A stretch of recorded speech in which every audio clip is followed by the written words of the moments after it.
আসসালামু আলাইকুম। আজকে কিন্তু একটা কুইজ খেলা হবে এখানে। খেলায় দুইটা পক্ষ আছে। এক পক্ষ হচ্ছে স্টুডেন্ট, যারা তারা হচ্ছে এক পক্ষ, আরেক পক্ষ হচ্ছে অভিভাবক। আমি অভিভাবক, স্টুডেন্ট দুই পক্ষের মাঝখানে আছি।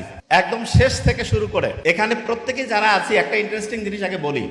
একটা জিনিস নিয়ে যখন প্রত্যেকে চিন্তা করব, তখন প্রত্যেকের যে ব্রেইনের নিউরন আছে না, মাথার মধ্যে একটা ছোট্ট জিনিস নিউরন, এইটার সাথে অন্য আরেকটার কানেকশন তৈরি হবে। প্রত্যেকের আশেপাশে যে মোবাইলগুলো আছে, একটা মোবাইলের সাথে আরেকটা মোবাইল যুক্ত হলে যেমন ইন্টারনেট ব্যবস্থাটা পাওয়ারফুল হয়, ঠিক তেমনি করে প্রত্যেকে যখন একই জিনিস নিয়ে চিন্তা করব, তখন প্রত্যেকের ব্রেইন একটার সাথে আরেকটা কানেক্টেড হয়ে যাবে এবং প্রত্যেকের ব্রেইনের যে শক্তি, স্বাভাবিক যতটুকু শক্তিশালী আছে তার চাইতে 20 থেকে 25 গুণ বেশি পাওয়ারফুল, স্ট্রং হয়ে যাবে।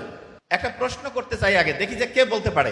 স্টুডেন্ট থেকে শুরু করে অভিভাবক, দুই গ্রুপে কিন্তু আমি ধরবো। কিন্তু জাহান্নামের, কিন্তু জাহান্নাম যে আছে এটার কিন্তু পাহারাদার আছে।